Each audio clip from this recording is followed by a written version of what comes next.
안녕하세요. 소개받은 한국해양수산개발원의 이성호입니다.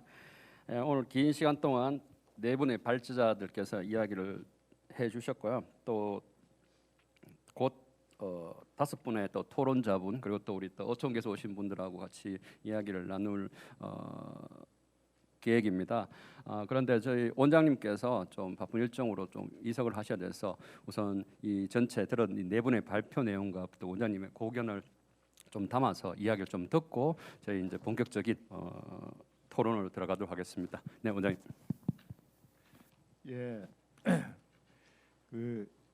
제가 죄송하게도 자리를 좀 빨리 떠야 돼가지고 뒤에 토론자들도 전부 기라성 같은 분들이 계시는데 매번 우리 윤미숙 보좌관님은 말씀을 끝까지 못 듣고 제가 일어나는 징크스가 좀 있네요. 그래서 제가 생각하는 연구 질문이라 그럴까 그런 부분에 대해서 앞으로 토론이나 향후 연구에 좀 참고를 하셨으면 하는 의미에서 발표하신 걸 듣고 좀 정리를 해봤습니다.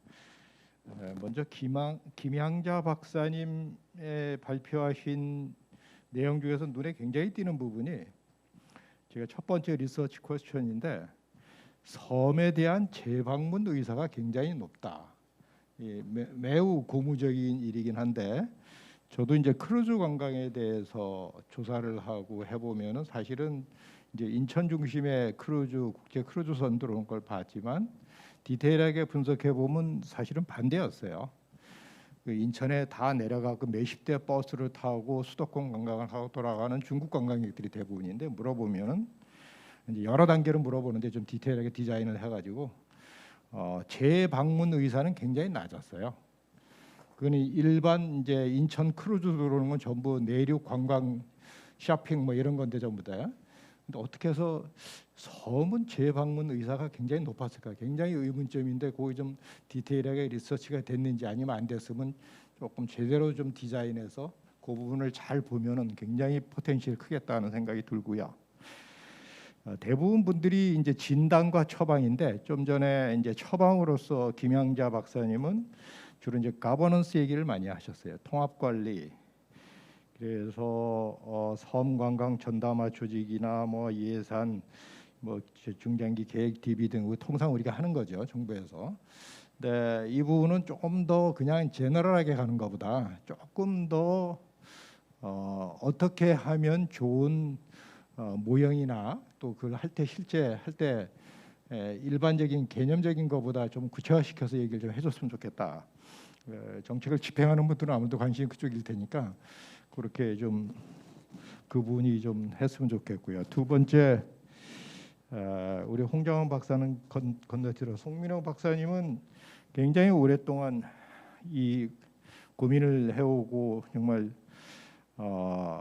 밀어붙이고 계신데 처방으로서 국토부 농림해수부 연계 사업화를 하자 뭐 이런 이제 앞에 김향자 박사님하고 이제 비슷한 처방이신데 여러 번 농산어촌 유토피아를 하면서 말씀을 하셨지만 저희 금바리에서 작업을 하다 보면 물러난 변창환 장관이나 농림부 현재 뭐 차관도 있고 다 이렇게 여러 힘 있는 분들이 현 정부에 힘 있는 분들이 할 때는 되는데 사실은 장관도 물러나고 좀 동력이 좀 죽지 않았나 싶은 생각이 드는데 이게 굉장히 어려운 숙제를 다른 나라도 못 풀었기 때문에 제가 기회 있을 때마다 얘기하지만 정말 어려운 문제인데 균바리에서 매년 5조씩을 쓰고도 안 됐고 각 부처도 쓰는데 이거는 정권과 관계없이 서초등학교 같은 그런 작은 케이스 말고 탑다운 어프로치도 중요하겠지만 바텀업 어프로치로서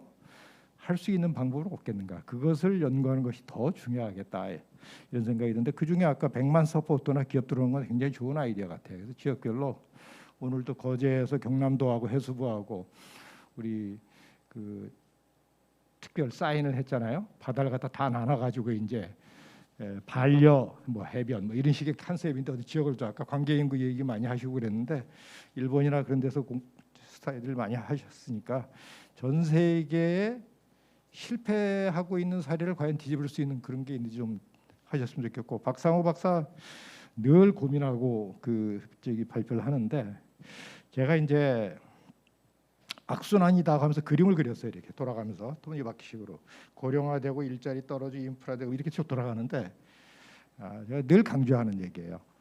그렇게 컨셉츄얼하게 가는 것보다 이거는 엠피리컬하게 증명을 할 수가 있어야 돼요. 이게 지금 교통이나 인프라 개발이나 다른 정책에서 가장 많이 하는 게 코즈 앤 이펙트 모형이에요.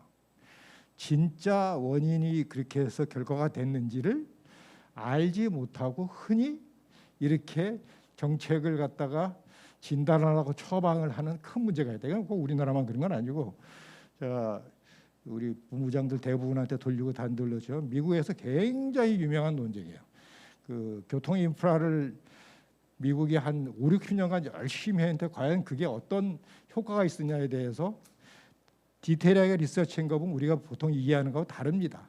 어촌 뉴딜도 하고 뭐 했는데 그 조금 고무적인 모습은 그래서 그런 구조를 정확히 과학적으로 엠피리컬하게 제대로 잡아내야지만 싱크탱크는 이렇게 정책을 하는 부처에다가 제대로 진단하고 처방을 할 수 있다는 얘기예요.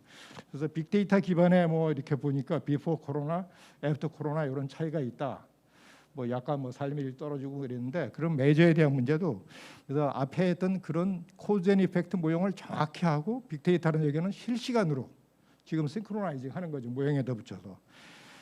뭐 최희전 실장 소개는 안 했지만 저희가 KMI가 이제 사인을 한 것 중에 하나가 지난 15년 동안에 기업 데이터를 다 갖고 있건 코리아 엔터프라이즈 데이터, 그다음에 코리아 컨슈머 뷰로 소비자 데이터 거의 그런 부분에 대한 데이터를 빅데이터가 다 있어요. 그런 데이터를 기반으로 잘 분석을 해보고 앞에 얘기했던 코즈 앤 이펙트 모여가지고 어떤 사업이 실제 어떤 효과를 미쳤는지를 과학적으로 밝혀내고 두 번째 그러면 현재 시간별로 어떻게 지금 상황이 달라지는지 그거를 알아내는 게 중요하다. 앞에 있던 그 모형은 코즈 앤 이펙트는 우리의 오랜 건강 진단을 10년, 20년 하는 거고 오늘 이번 주에 빅데이터 기반으로 어떻게 내가 지금 살고 있는지를 두 개가 링크를 시키는 그런 리서치가 제대로 좀 됐으면 좋겠다 하는 바람에서 말씀드립니다. 네, 원장님 감사합니다. 전체적인 네 분의 발표 내용에 대해서 코멘트를 해주셨습니다. 그래서 원장님 말씀 저희들이 유념하고 그 뒤에 이 내용에 맞춰서 또 토론을 하도록 하겠습니다. 우선 그러면 전체적인 내용을 좀 아우르기 위해서 우리 양의주 교수님께서 큰 이 토론 발표 내용뿐만 아니라 본인이 가지고 있는 식견을 가지시고 한 7분 정도 좀 토론을 좀 부탁드리도록 하겠습니다. 예, 오늘 거기 네 분의 그 주제 발표를 갖다가 어떻게 이렇게 좀 전체적으로 조망할 것인가에 대해서 계속 고민을 했었는데 이런 생각이 들어져요. 뭐냐면 섬을 둘러싸고 그 섬에 있는 지역 주민들 우리가 여러 가지 용어를 쓰는데 저는 이 주민들을 원주민이라 하지 않고 원주인이라 생각이 들어집니다. 왜냐하면 그 섬에서 오랫동안 생활을 했기 때문에 그 원주민과 외래 방문객인 그 입덕이라는 표현도 쓰던데 그 관광객과 있던 그런 사회적 관계에 대한 어떤 그런 네 개의 발표가 아닌가 생각이 들어지고 아마 앞서 두 분 같은 경우에는 이 관광객들을 위한 여러 가지 정책이라든지 이런 변화에 대해서 얘기를 하셨고 나머지 뒤에 두 분 같은 경우에는 거기 원주인인 섬 주민의 어떤 삶의 질이라든지 생활 관련된 여러 가지 여건에 대해서 아마 이야기를 하지 않나 생각이 들어집니다. 그런데 제가 거기 부산에서 오늘 아침 11시 30분에 출발을 해서 12시 한 50분에 도착을 했었는데 1시간 반 동안 이렇게 오면서 부산에 지금 관광 정책 쪽에서 중요한 게 보면은 세번 브릿지 사업이라고 있습니다. 그러니까 해상에 있는 7개 교량을 연결시키는 그런 사업이 있는데 이 세번 브릿지를 제가 다 거쳐서 오면서 부산의 바다를 보았었고 부산에 있는 또 섬을 보았었습니다. 그리고 거가대교를 지나가지고 여기 거제까지 오면서 뭐 거제의 바다와 섬을 보았었는데 이 바다도 다르고 부산의 바다도 다르고 부산의 바다와 거제 바다가 다르다는 걸 느꼈고 부산에 있는 섬과 거제 섬이 다르다는 걸 느꼈었습니다. 그런데 이 다르다고 하는 것 때문에 관광객들이 자기의 일상권에서 다른 지역으로 이동을 한다는 이야기죠. 그러면은 이 다름이라는 것을 유지를 하는 것이 섬 관광의 가장 중요한 정책이 되어질 것 같은데, 지금 이 섬 관광을 할 때 가장 많이 언급하는 것 중에 하나가 뭐 교통적인 측면도 있지만 거기 연결성의 관점에 있어서 가급적이면은 육지와 어떻게 연결시킬 것인가에 대한 그 관점을 많이 가지고 있는 것 같아요. 그런데 여러분들도 인지하다시피 육지와 연결되어지는 순간 섬은 도시화가 굉장히 빠르게 진행되어집니다. 그런데 이 도시화가 빠르게 진행되어지면 되어질수록 섬의 고유한 어떤 생태계부터 해서 생활환경 변화가 되어지고 원래 있던 그런 고유한 문화적 가치를 지니고 있는 그런 것들이 파괴되어지기 시작한다는 얘기죠. 그래서 저는 가급적이면은 이 연계화 시키는 작업에 대해서 우리가 좀 신중하게 정책을 펼 필요가 있다는 생각이 들어지고, 두 번째는 굳이 연육교를 통한 어떤 그런 교통적인 측면에서보다는 4차 산업혁명 시대 이야기를 많이 하고 있는데 유선과 무선의 어떤 그런 관점에서 좀 연결시킬 필요가 있지 않을까 생각이 들어지고, 그런 정책들이 향후에 좀 많이 보완됐으면 좋겠다는 생각이 들어집니다. 그 다음에 두 번째는 이 섬의 중요성을 이야기를 할 때 오늘 네 분의 발제에서 빠졌는데, 보통 해양 국가라든지 해양 도시의 어떤 경쟁력을 평가할 때 들어가는 지표 중에 하나가 연안선의 길이가 나옵니다. 그런데 섬의 중요성을 우리가 그 얘기할 때 왜 대한민국에서 섬이 중요하냐면은 이 국가 간의 그 해양국가 비교를 할 때 섬이 차지하는 그 연안선의 길이가 굉장히 중요하다는 얘기죠. 그래서 향후에 해양수사부뿐만 아니라 지자체에서도 이 섬의 해안선을 어떻게 확장시킬 수 있을 것인가에 대한 좀 정책이 반영될 필요가 있지 않겠나, 그런 생각이 들어집니다. 그다음에 세 번째는 오늘 거기 네 분의 주제 발표를 들으면서 한 가지 좀 필요한 것 중 하나가 이 섬이라고 하는 것이 보면은 유인섬, 무인섬도 있고 섬의 크기도 있고, 그다음에 육지에 있던 연결 여부도 있고, 그다음에 자원의 어떤 그런 가치라든지 이런 것들이 있고, 그다음에 육상에서 뭐 접근할 수 있는 교통수단에 있던 그런 여러 가지 여부가 있는데, 이런 것들에 따라서 섬에 대한 어떤 분류 기준이 좀 필요하지 않을까 생각이 들어져요.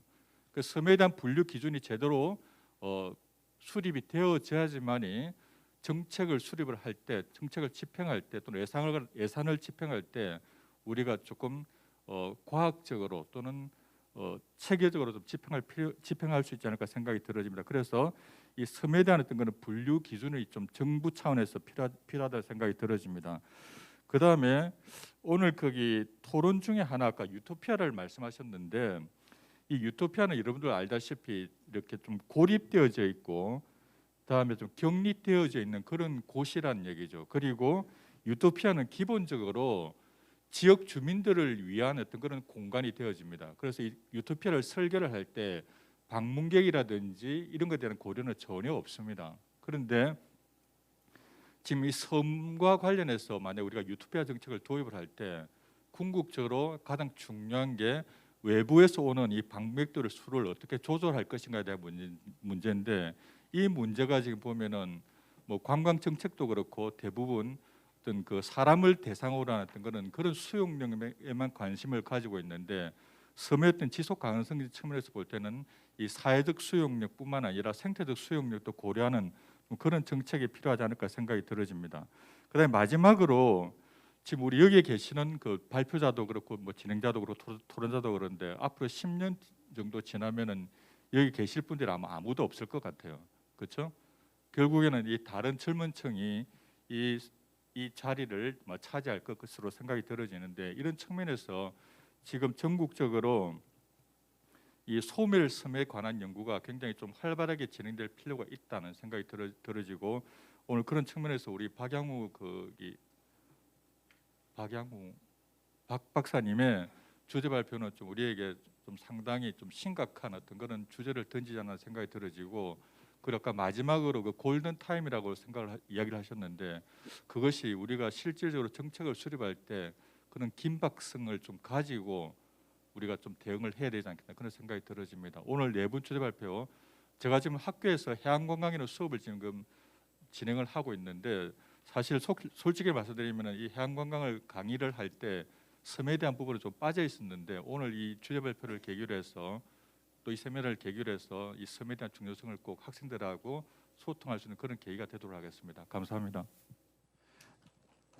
네, 양 교수님 감사합니다. 국력 차원 또 정책 집행 차원에서 또 지금 또 섬이 수용할 수 있는 어떤 생태적 또 사회적 어떤 수용력 그리고 또 시간의 어떤 한계 부분에 대해서 이야기를 좀 해주셨습니다. 두 번째는 양 교수님 이야기해 주신 전체 어떤 방향이나 그림에 대해서 또 우리 현장에서 좀 연구를 하고 계시고 또 섬을 또 오랫동안 살펴보고 계시는 우리 김준 광주 전남 연구원의 선발전 지원 연구센터님께서 그 부분과 연결해가지고 의견을 좀 주시면 감사하겠습니다. 네. 고대까지 초대해 주셔서 고맙습니다. 세 가지 부분으로 이렇게 얘기를 말씀드리겠습니다. 하나는 전체적인 내용 그리고 각각 발표 내용에 대해서 질문이나 또는 조금 다른 생각 그리고 거제 얘기 이렇게 세 부분 얘기하도록 하겠습니다. 그래서 이제 어촌 뉴딜을 그냥 전체적으로 저도 이렇게 조금 이렇게 참여를 하고 있는데 봤을 때 사회적 경제나 공동체 아까 우리 그 박사님도 사람 중심의 정책으로 시작됐고 또 그리 가고 있다. 조금 다른 의견도 이렇게 있긴 하지만은 그렇게 말씀하셨는데 사실 어촌 뉴딜의 사람은 안 보이는 것 같아요. 일단 제가 현장에서 이렇게 봤을 때 사업들은 보이는데 사람은 안 보이고 사람이 안 보이니까 그 공동체나 사회적 경제는 언감생심 그 흉내를 낼 수가 없는 것 같아요. 근데 그런 상황에서 만약에 포스트 뉴딜, 어촌 뉴딜이 간다 그러면 어떤 그림이 그려질까 사실은 좀 걱정이 되는 부분들이 좀 있습니다.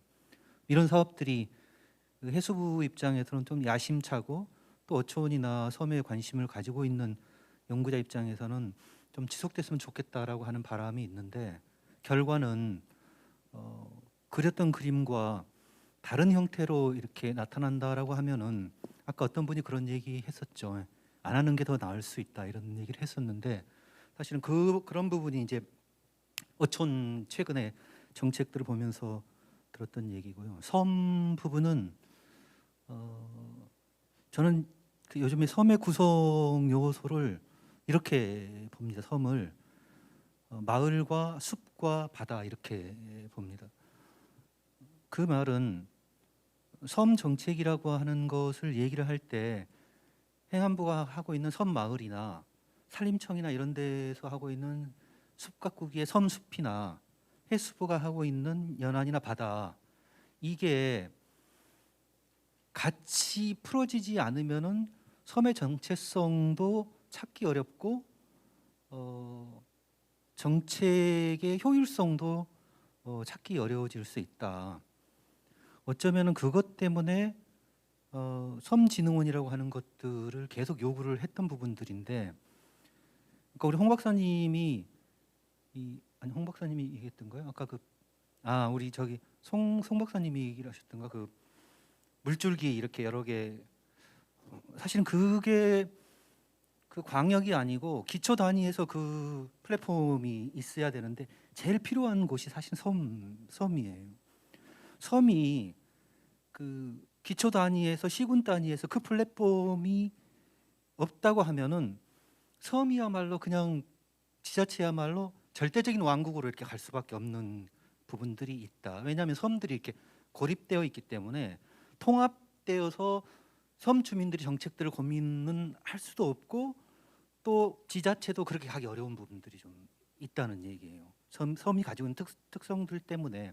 그래서 그런 제도적이나 또는 시스템으로 그 플랫폼을 만들어서 거기 안에 정책들이 이렇게 담아져서 결과물이 그 각각 섬에 이렇게 내려가지 않으면은 단체장에 의해서 또는 의원에 의해서 더군다나 섬들은 이렇게 그 견제할 수 있는 시민사회 영역도 매우 열악하기 때문에 그런 부분들이 되지 않으면 안 되는데, 그래서 산림과 마을과 바다를 정책들을 이렇게 통합할 수 있는 그런 것들이 중앙단이나 또는 지자체 단위에서 만들어지지 않는다고 하면은 그 정책들을 담아낼 수 있는 플랫폼이라도 좀 만들었으면 좋겠다.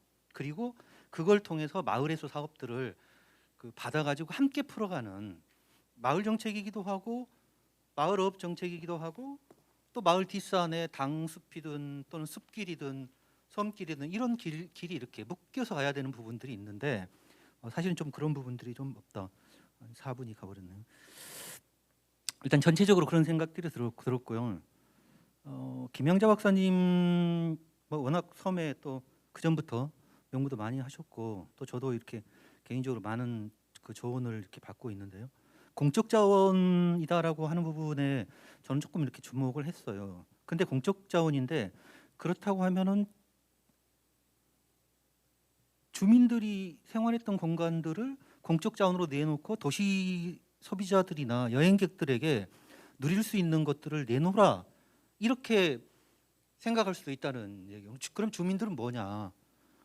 그걸 이용하는 소비자나 여행객들이 여행의 방식이나 소비의 방식을 바꿔주지 않으면은 뭐 공정이든 또는 지속이든 또는 안전이든 어떤 것으로든 그걸 고민해주지 않으면은 풀 수가 없는 부분이라는 얘기죠. 그 공적이라고 하는 전제에는 소비자도 역시 같은 가치로 같은 지향점을 갖고서 이렇게 봐줘야 될 부분들이 있지 않는가 이런 생각이 들었고 통합이라고 하는 것들 또는 섬관리청 이런 것들을 얘기를 하셨는데 그것도 지금 뭐 섬진흥원이나 이런 것들이 과연 그 역할을 해낼지는 모르겠는데 어쨌든 이미 지금 그런 논의들을 풀어가고 있기 때문에 조금 더 여러 영역에서 또는 여러 그 기관에서 또 여러 연구원에서 계속 그런 푸시들을 조금 했으면 좋겠다 이런 생각들이 들었고요. 홍 박사님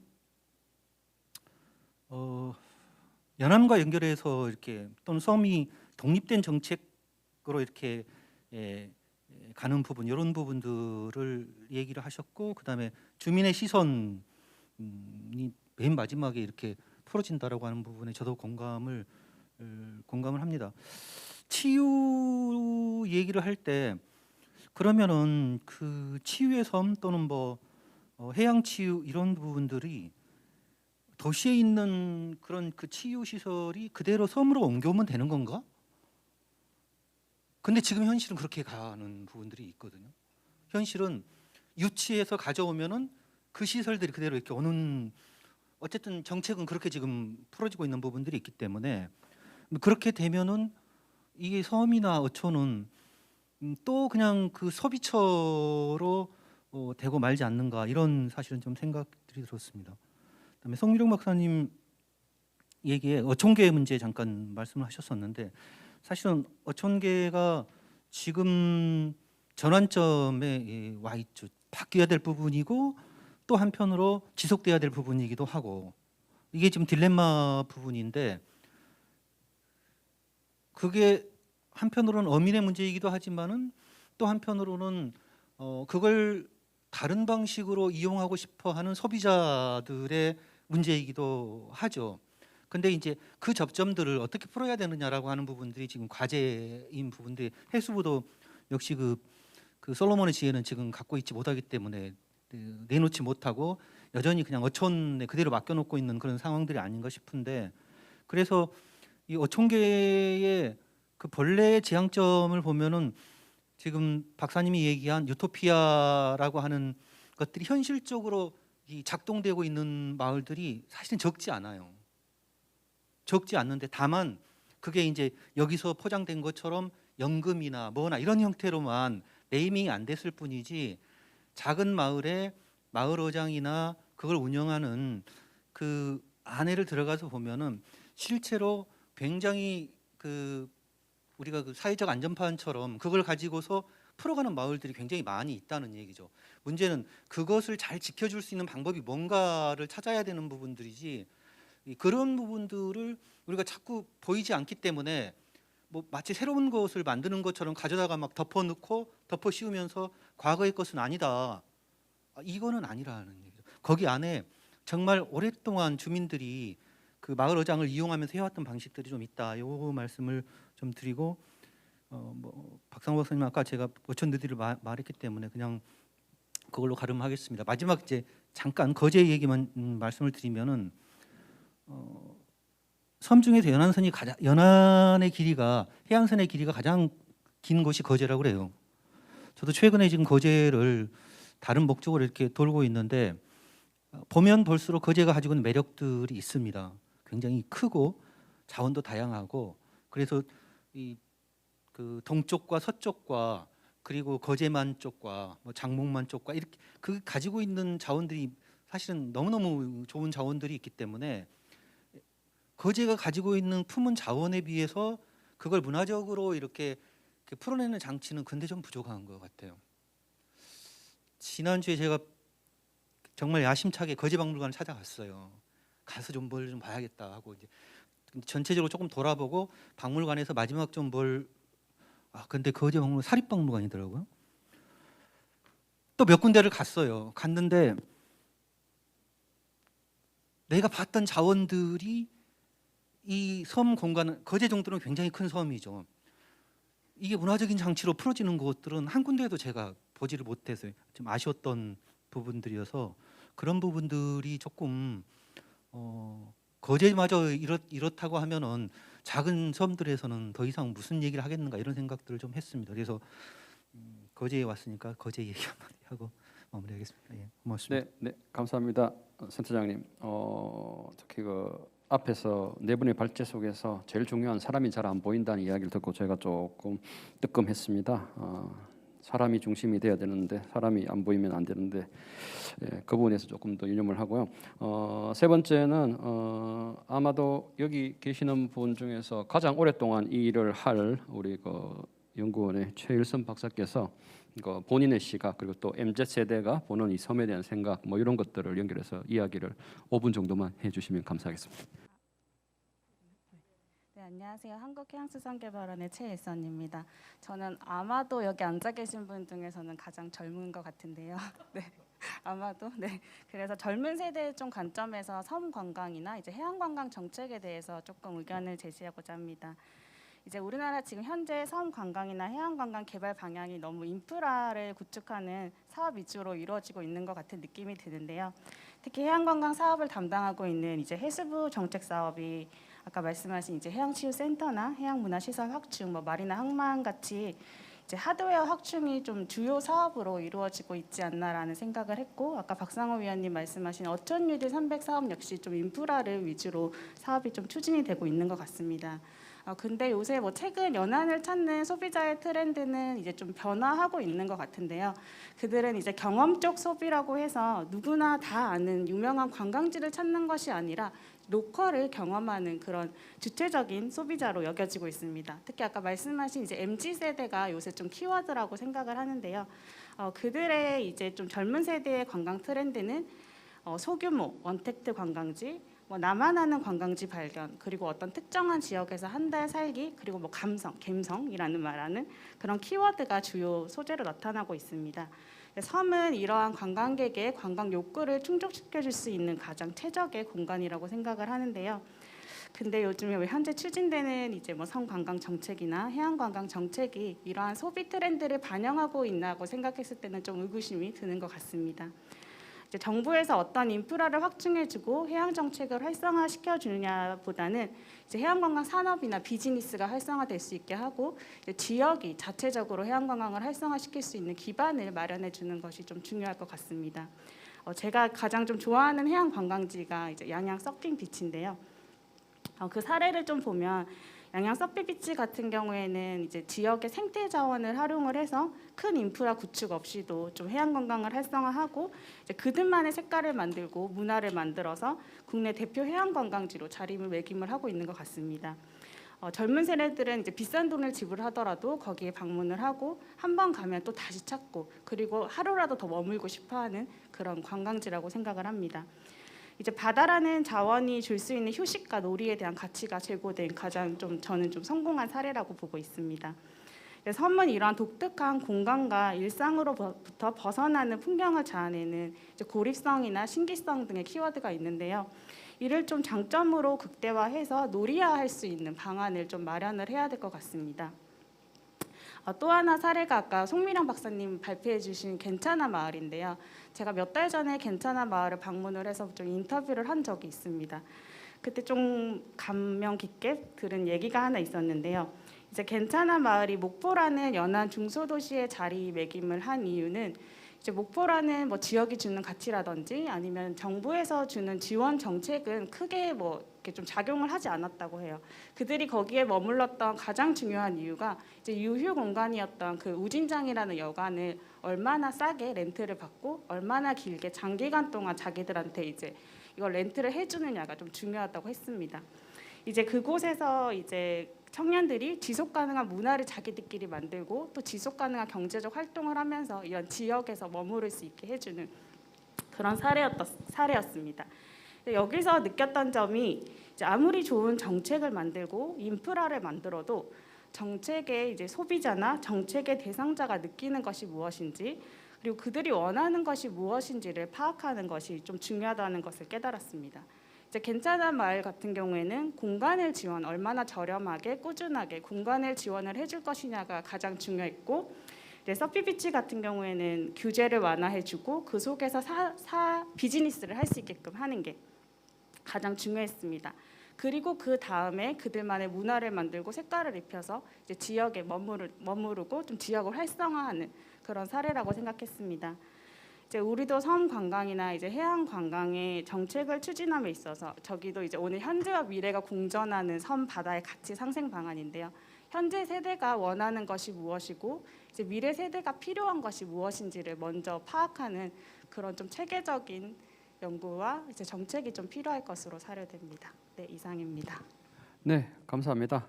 다음은 바로 우리 유미숙 경남도 선보좌관님께 마이크를 넘기도록 하겠습니다.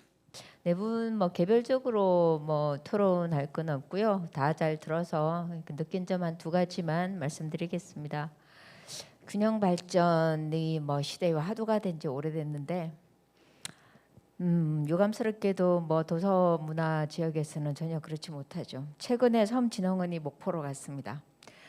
목포에 국립해양생물자원관이 서천에 있고요. 서쪽으로 한번 지도를 국립해양문화재연구소가 목포에 있습니다. 거기부터 국립해양역사박물관도 목포에 있고요. 그다음에 국립목포대 섬문화연구원이 또 목포에 있죠. 최근에는 국립생물자원관이 또 목포에 그리고 섬진흥원까지 갔습니다.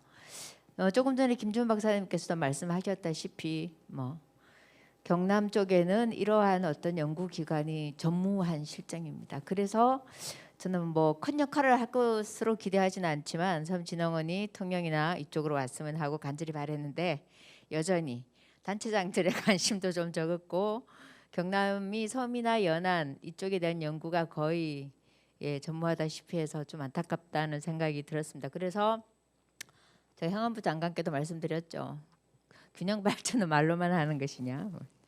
오늘 느낀 거 두 가지만 말씀드리겠습니다. 저는 항상 이런 토론회에 올 때 두 가지 시선을 느낍니다.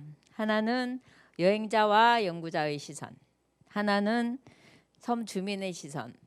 오늘도 역시 주민에 대한 시선은 저는 없었다고 생각을 해요. 약간의 터치는 있었지만 첫 번째 접근성에 대한 얘기를 가볍게 수박 끝을 좀 여전히 좀 했는데 수박을 쪼개서 이제 씨도 좀 뿌려보고 씨도 좀 발라내보고 해야 될 때인데 여전히 끝을 앓고 있구나 그런 생각이 들었습니다. 주민들을 위한 것도 그렇고 방문자를 위한 것도 그렇고 공통적으로 필요한 게 지금 가장 시급히 필요한 게 여객선 공영제입니다. 왜 아무도 거기에서 좀 깊게 좀 전략적으로 공격적으로 정부에게 푸시하지 않는지 여전히 좀 안타깝고요. 여기 손에 뭐 행포는 이루다 말하지 않겠습니다. 그리고 지금 유격에서는 저도 굉장히 시골로 기촌에 살고 있지만 1시간에 하나씩 2명 타고 와도 버스는 운행합니다. 100원 택시도 많고요. 하지만 섬에는 국민들이 더 많이 타고 가는 교통임에도 불구하고 여전히 여객선사회 행포에 시달리고 있음에도 불구하고 해양수산부는 손을 놓고 있다. 저는 과감히 그렇게 말씀드리겠습니다. 도선이 아예 없는 섬도 경남에도 있고 전남에도 꽤 있습니다. 배가 안 다니는 거죠.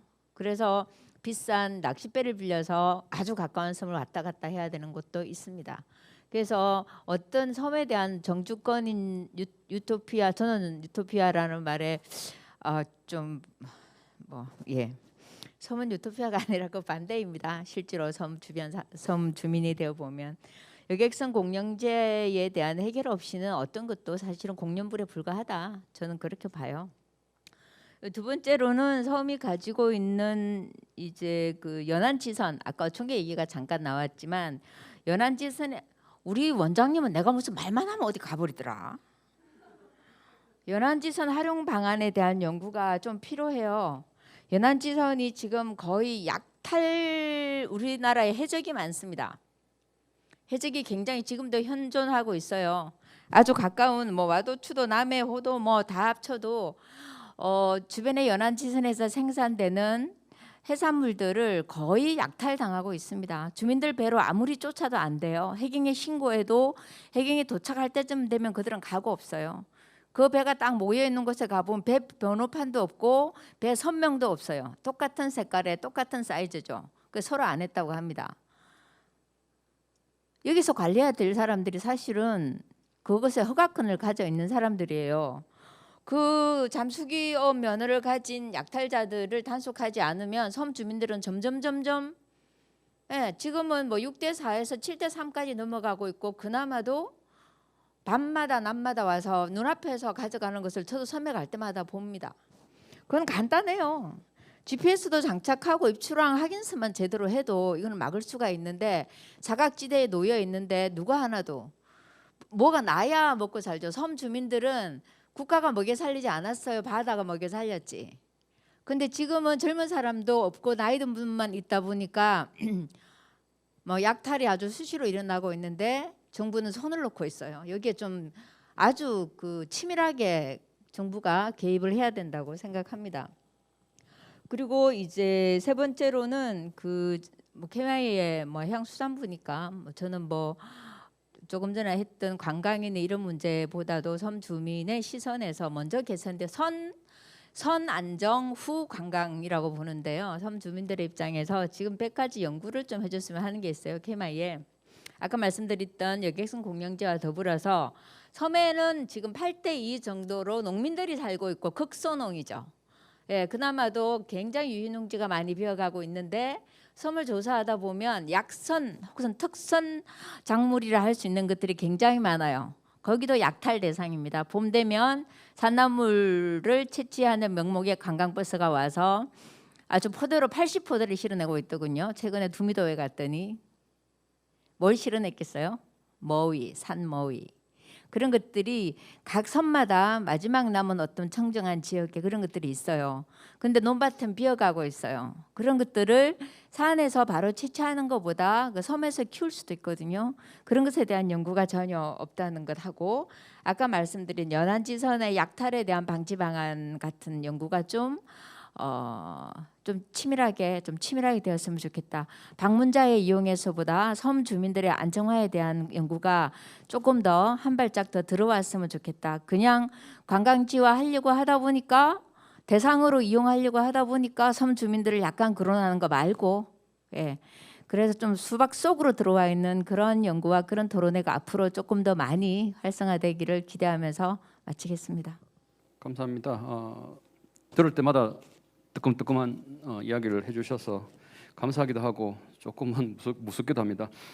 아마 이 이야기를 듣고 가장 좀 이야기를 좀 많이 해주셔야 할 분이 이제 마지막 토론자로 좀 남아 계십니다. 아마 저희 원장님 계셔서 더 이야기 듣는 것보다 아마 이분이 듣고 고민을 해주시는 게 더 중요할 것 같습니다. 우리 전 준철 해양수산부 과장님께서 토론자 마지막으로 또 코멘트를 좀 부탁드리겠습니다.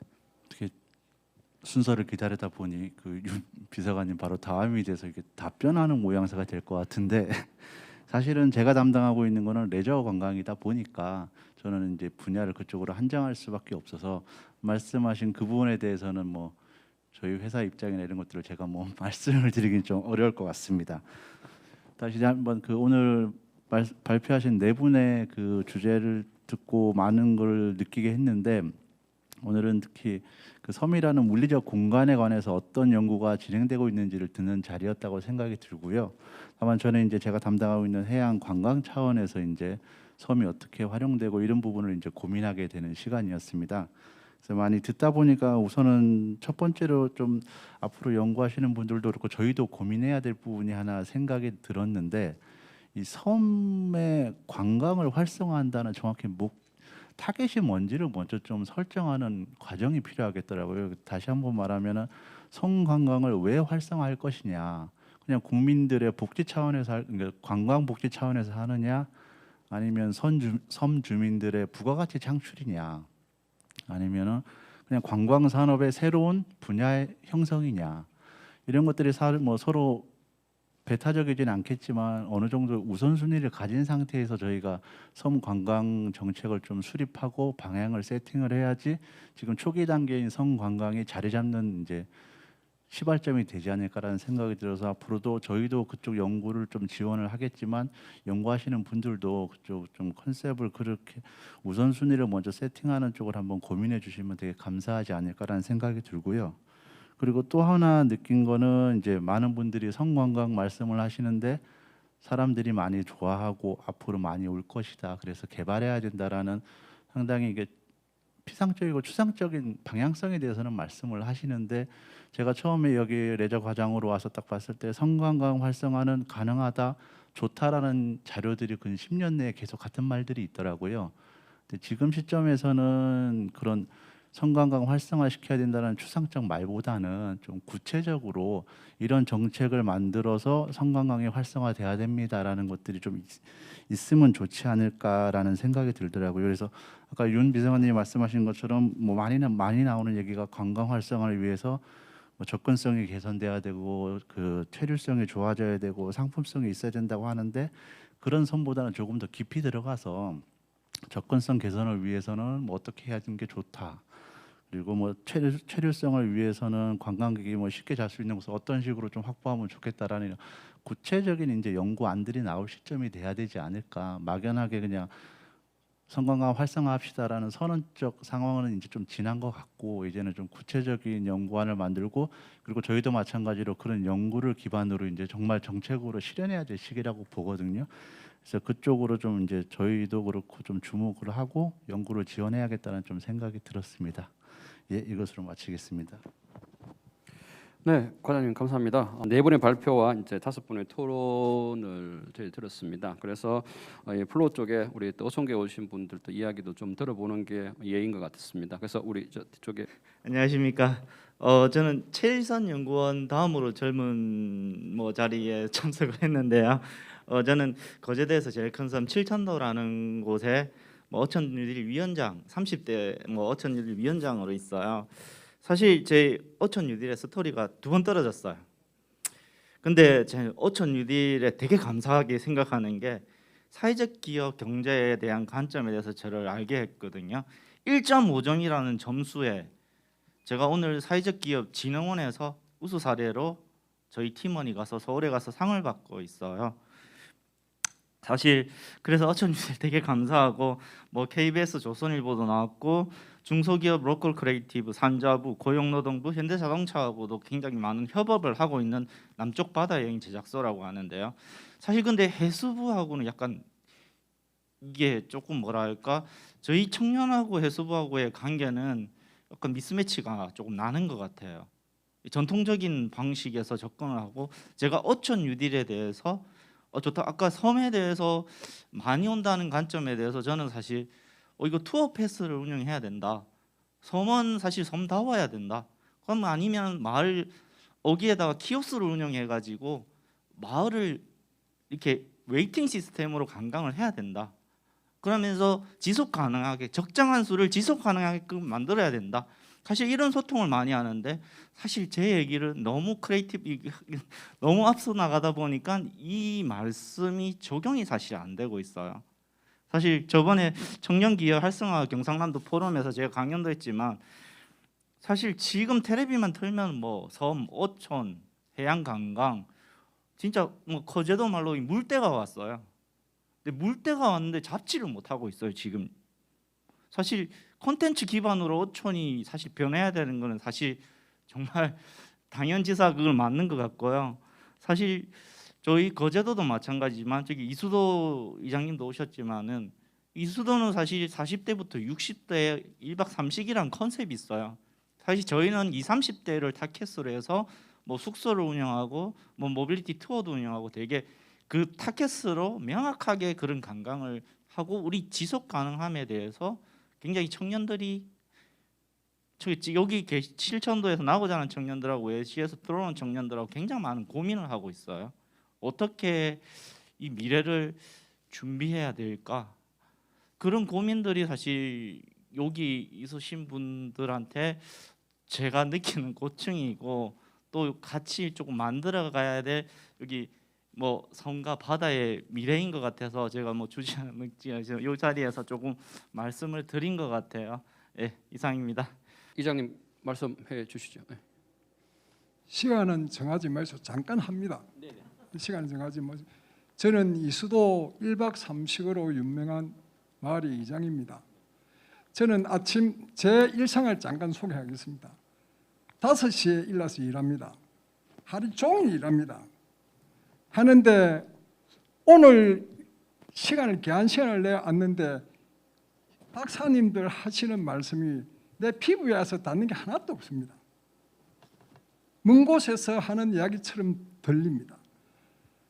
그리고 우리는 1박 3식이 지금 연간 한 11만 명, 12만 명 들어옵니다. 주중에는 7만 원, 주말에는 8만 원 받고 있습니다. 우리가 지금 이수도로 롤 모델로 해가지고 하는 데가 여러 군데 있다고 이야기 듣고 있습니다. 우리가 잘 되는 이유는 우리는 가정이 13집이 지금 1박 3식을 하고 있는데 그 한 80%, 90%가 뭐 빵을 팔든지 아서 뭐 일로 도든지 그래가 생활하고 있거든요. 우리는 개인 장사기 때문에 다 그 밤에 박리식으로 하고 있습니다. 다른 데는 마을 전체가 하기 때문에 100만 원 받을 사람도 100만 원, 300만 원 받을 사람도 100만 원. 그러니까 잘 안 되고 있습니다. 막 그거는 그 정도로 이야기하고요. 우리가 지금 돈이 제가 만약에 뉴딜 요 정책의 300 정책에 만약에 뭐 응감심심 뭐 그런 이야기가 되겠지만은 하모 양보다 질로 택해야 됩니다. 우리가 15개 사업을 해가지고 13개 됐는데 2개도 사라지고 지금 어중간합니다. 돈이 작습니다. 돈이 112억에서 이것 빼고 저것 빼고 97억밖에 아닙니다. 돈이 작습니다. 뉴딜은요. 제가 이제 바라는 거는 300개 하지 말고 기거리 되시면 하는 수 없지만은 된 거는 하는 수 없지만은 100개를 해도 확실하게 해줘야 됩니다. 이상입니다. 두서없는 말씀 들어서 감사합니다. 아닙니다. 이장님 박수 쳐주셔야. 예. 예, 저기 또 우리 강상배 이장님 또 이야기 선택과 집중을 하자는 이야기이신 것 같습니다. 예. 예, 저는 애국마을 이장 겸 어촌 누딜 추진위원장을 맡고 있습니다. 저희는 2020년도에 선정돼 가지고 작년에 기본 계획하고 올해 이제 실시 설계에 지금 들어가 있습니다. 지금 현재 누딜 사업의 제일 큰 사업은 보면 이제 소프트웨어 사업하고 하드웨어 사업이 있는데 사실 하드웨어 사업은 그냥 입찰해 가지고 하면 되는데 소프트웨어 사업은 하드웨어 사업을 전체적으로 관리할 수 있는 어떤 그런 목표를 가지고 마을의 의식을 좀 역량 강화를 시키려고 하고 있는데 이게 획일적으로 또 시간표 짜놓은 대로 바리스타 교육, 그다음 리더 교육, 어떤 교육인 거 몰라요. 지금 아직 한 번도 안 받아봤어요. 그냥 리더 교육이라니까 누가 와가지고 어떤 교육을 시키겠다. 그러면 갖다가 마을에 사람이 지금 인구 분포도가 어떻게 돼가 있는데 이 사람들을 어떻게 역량을 좀 올려야겠다 이것이 아니고 그냥 와가지고 갖다 커피 교육, 차 교육 다음에 일을 하세요 하고 소프트웨어 교육하는 데 가다 돈 4억인가 가는 거 알고 있어요. 이게 실질적으로 하고 있는 건가 하고 좀 의심이 들고요. 될 건가 안 될까 진짜 과연 돈이 100억 가까이가 들어가는 이 사업을 다음에 마을에서 받아가지고 운영을 갖다가 한다고 지금 협동조합을 저희들도 지금 만들고 있는데 어떻게 역량 강화를 시킬 건가 고민을 해야 할 것 같고요. 관리하고 있는 우리 해수부, 그다음 제 경상남도 거제시 이래 순서대로 내려가지고 의왕공단이 결국 관리하는데 의왕공단에서는 거기에 갔다가 얼마나 권력자들이 많이 있는 건 몰라도 담당자가 바뀌고 거제시에 지금 현재 그 누딜 사업 갖다 8군데가 지금 하고 있어요. 금액만 따지도 갖다가 천억이에요. 그 돈을 관리하고 있는 거제시는 인원이 몇 명이죠? 2사람이 하고 있어요. 올해부터 해가지고 누딜 담당자가 계장님이 하고 그 밑에 주무관님이 있는 건데 우리 정책에 좀 그 박사님들 갖다가 앞으로 그 조언을 주시고 할 적에 진짜 관리를 갖다가 할 수 있게끔 각 지자체에서 항만가만 아니고 녹지가도 들어야 하고 여기 각종 규제가 들어가 있는데 그 사람 2사람에서 돈 1,000억을 갖다가 관리한다는 것은 어불성실입니다. 저는 이걸 누딜 추진위원장을 갖다가 하면서 상당한 실망감과 저희들이 갖다가 102억을 처음에 따가 올 적에 70년대에 갖다가 새마을운동 이후에 갖다가 이렇게 큰 일 앞으로도 없을 거고 마을 주민들한테 그랬어요. 전대미무한 일 우리 이거 돈을 잡았으니까 잘해보자고. 교육도 시기하는데 옛날 사람들 생각은 이미 다른 데로 가 있다고. 여럿이서 한번 갖다 누가 또 띠묻겠지. 이장도 좀 띠묻고 총회장도 띠묻고 다 띠묻으라고 그럽니다. 그런데 저 위에서 교육할 때는 이장이고 정계장이 아무도 손도 못 대고 해놔놓고 있는데도 그 의심이 그렇게 가고 있더라고요. 그런데 이걸 관리를 해줄 수 있는 부분들이 그 거제시나 한국어촌어항공단 이런 데서는 진짜 와서 교육도 좀 시키고 이래야 하는데 여기서 제가 할 이야기가 하는 건데 어촌어항공단 갔다가 담당자가 바뀌고 수시로 바뀌어요. 과연 저는 내 갖다가 공사를 줬다는 거제시도 발주를 해줬다는 것도 문제가 있고 어항공단이 얼마나 큰데 거기서 몇 군데 이런 데 갖다 거제시를 거의 다 준 좀 그런 데 되는데 해수부 우리 아까 과장님 계시대 좀 한 번쯤은 관리가 좀 잘 되는가 한번 좀 확인 좀 해주시고 어떤 일 앞으로 잘 하도록 갖다가 노력하겠는데 우리 박사님들 갖다가 앞으로 정책에 좀 반영이 좀 되도록 지금부터라도 관리가 좀 잘 되도록 갖다가 관심을 좀 가지고 좀 봐주시기 바랍니다. 이상입니다. 네네. 기자님 감사합니다. 다행히 저희 그 패널 이야기 다 듣고 네 30초 드리겠습니다. 예. 30초를 받았으니까 빨리 말씀드리겠습니다. 저는 성포마을 이장 박현규입니다. 좀 저 옆에 있는 칠천도에서 오신 분은 어촌 너들이 2번 떨어지는데 저희들은 재수를 해서 된 마을입니다. 오늘 전문가님과 박사님들의 귀한 말씀 공부 많이 했습니다. 저는 2가지만 말씀드리겠습니다. 섬과 바다가 참 아름답고 좋습니다. 그렇지만 낭개발보다는 자연 그대로가 제일 아름다울 수도 있습니다.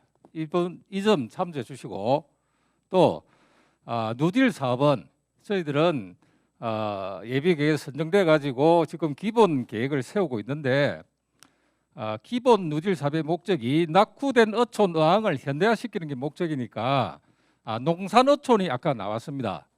예, 지금 여러 형태의 섬이 있고 여러 형태의 마을이 있습니다.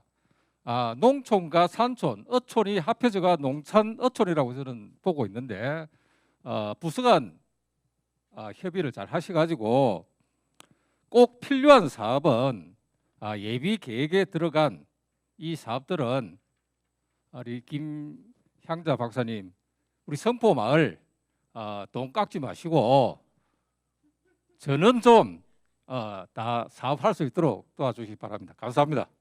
네네 감사합니다. 지금 플로의 현장의 목소리를 지금 네 분이나 다 들었습니다. 근데 시간이 지금 이제 지나가지고요. 딱 1분만 저도 할 말이 너무 많았는데 1분만 잠깐 쓰고 이제 마무리하도록 하겠습니다. 우선 제가 이 자리 여기 혼자 앉으면서 나를 왜 섬으로 보냈지 이런 이야기를 했던 내 스스로의 생각을 지금 반성을 하고 있습니다. 이 섬이 이렇게 중요한데 우리 아마 최지현 실장이 저를 여기에 보낸 이유가 의도가 있었던 거라 생각이 들고요. 두 번째는 저는 개인적으로 이제 항만 도시 이쪽의 전문가입니다. 그런데 이 접근성에 대한 생각을 전혀 못했습니다. 만약에 우리나라가 항만, 철도 그리고 버스 터미널이 한 곳에 다 모였더라면 저런 부분에서는 조금은 치유가 됐을 거라는 생각을 했습니다. 그리고 마지막으로는 아까 우리 홍장원 박사가 이야기하셨던 말인데 이게 계속 머릿속에 지금 계속 남네요. 더 나아지지 않으면 건드리지 말라는 이야기. 제 지도 교수님께서 1970년대에 한강 개발하면서 고수부지라는 이 부분을 다 만드셨습니다. 근데 그분이 50년 지나서 70, 80이 되셔서 하셨던 말이 저때 내가 저걸 건드리지 말고 그냥 그대로 뒀으면은 이게 훨씬 더 큰 자산이나 가치가 됐을 텐데 저걸 시멘트로 바르는 바람에 아직도 마음이 아프다고 이야기를 하셨던 게 지금 계속 생각이 납니다. 그래서 지금 우리 섬도 그 속에 있는 사람들과 섬을 같이 생각을 하고 바꿀 수 있으면 바꾸지만 바꾸지 못한다면 계속 그대로 두는 게 나았고 또 한 가지는 항상 정책의 실기는 저는 시간이라고 생각합니다. 예산이 있으니 빨리 집행을 해야 되니 그걸 그 순간에 시멘트나 다른 걸로 처바르다가 결국은 100년, 200년의 후회를 낳는 경우를 많이 봤으니 조금은 템포가 느리더라도 같이 고민하면서 천천히 나가는 게 더 낫지 않겠나라는 생각을 제 마무리 말로 마치면서 오늘 행사를 마치도록 하겠습니다. 네, 감사합니다.